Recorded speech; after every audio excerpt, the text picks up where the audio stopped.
Every general has a moment that defines him. For Winfield Scott Hancock, that moment arrived not with a battle cry, but with an eerie, unnatural silence. The third day at Gettysburg had dawned, and the fields were already heavy with the cost of 2 days of brutal fighting. His men were exhausted, their numbers thinned, their spirits tested to the very limit.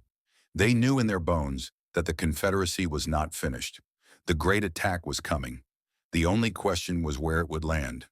And as the morning fog burned away, all eyes turned to Hancock, the rock upon which the Union defense would stand or fall.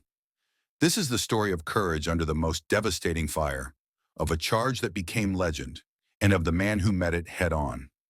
The American Civil War, specifically Pickett's charge on July 3, 1863. Our focus, however, is on the Union forces, particularly from the perspective of General Winfield Scott Hancock, whose role was crucial in achieving the Union victory at Gettysburg. Hancock's command not only demonstrated his strategic genius, but also emphasized the steadfastness of his troops when confronting formidable challenges. The sunrise on that third day at Gettysburg shed a ghostly light across the terrain where countless soldiers had already perished. Hancock's Second Corps had endured significant casualties the day before, with numerous men either dead or injured. The remaining soldiers were weary yet unwavering, aware that they must maintain their ground despite their reduced strength. The territory they occupied was what they had previously fought to gain, and they were resolved to keep it. Colonel Carroll's brigade, belonging to General Hayes' division, had been separated and assigned to General Howard's authority. With the exception of the 8th Ohio, the majority of Carroll's forces would not fight beside Hancock's Second Corps that day. Nevertheless, every soldier who stayed on the defensive line was vital to the Union Army, a fact Hancock recognized more than most. In the morning hours, the Union front was relatively quiet, marked only by intermittent skirmishing from marksmen and sporadic rifle fire from Confederate lines. The primary combat was occurring farther to the right flank, where the 12th Corps was locked in intense battle. For Hancock and his corps, the time passed in a state of anxious waiting.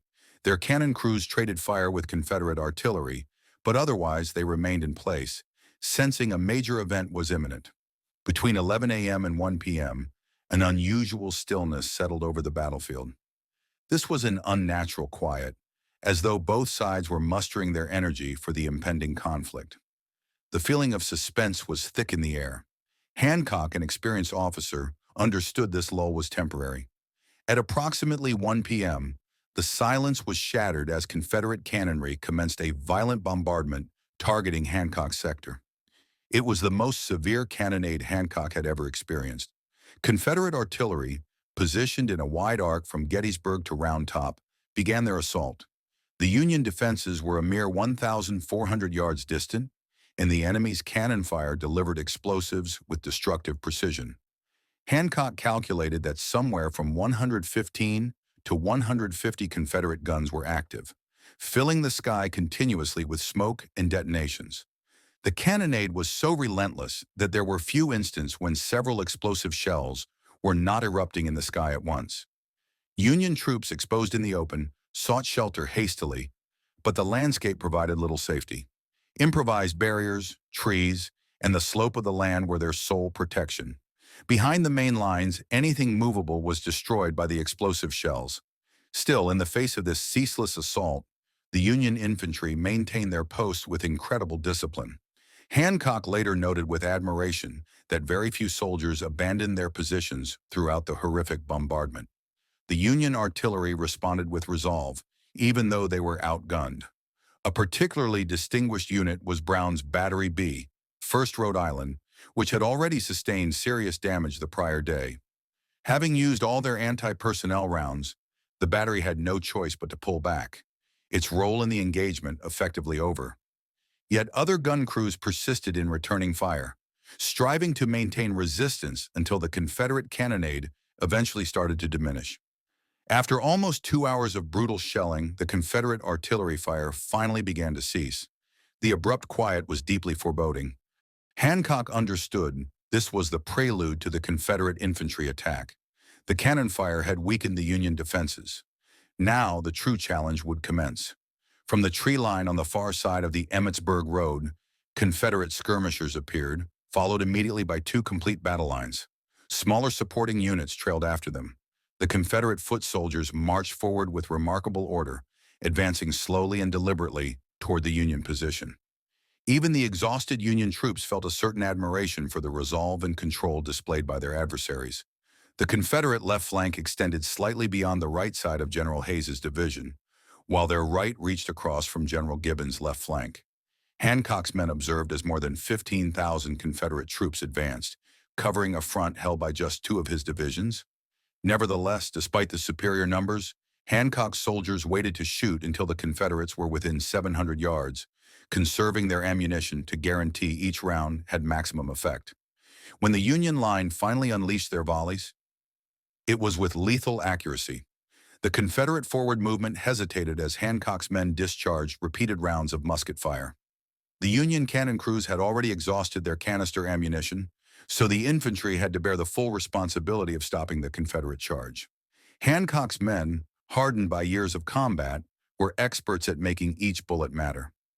Among the first Union formations to join the fight was Stannard's Vermont Brigade, located in a small copse which gave them a perfect position to deliver oblique fire on the Confederate right flank.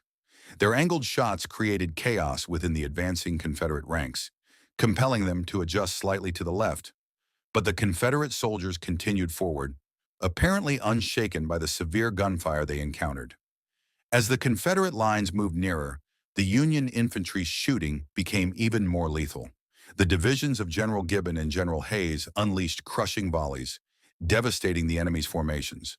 Directly in front of Hayes's division, the Confederate attack disintegrated under the concentrated fire of Union muskets and canister shot from Woodruff's battery.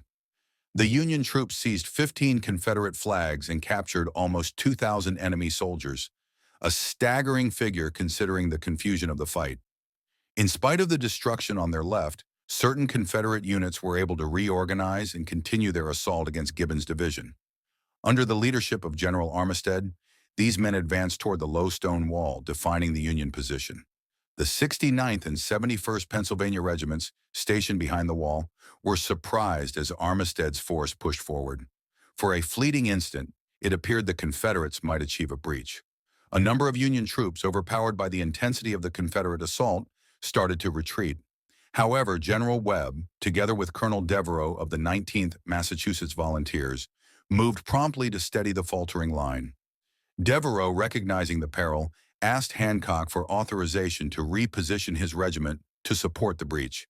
Hancock, characteristically resolute, approved the order, and Devereux's unit advanced rapidly to the right flank. Supported by the 42nd New York and additional regiments from Colonel Hall's brigade, they shored up the pressured Union defenses at a critical moment. What ensued was a savage and disordered close-quarters fight. Men from various Union units became intermingled as they engaged in brutal combat with the Confederate forces. Within the haze and disarray, Hancock's soldiers stood their ground.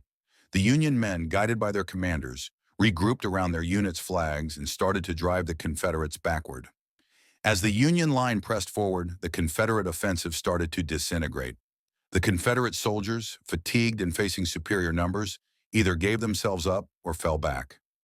Following the engagement, the Union troops retook possession of the stone wall and seized additional enemy banners.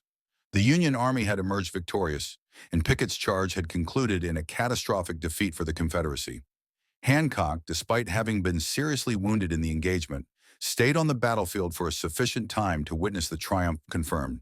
In his subsequent official account, Hancock provided a detailed description of the combat, commending the courage and fortitude of his soldiers.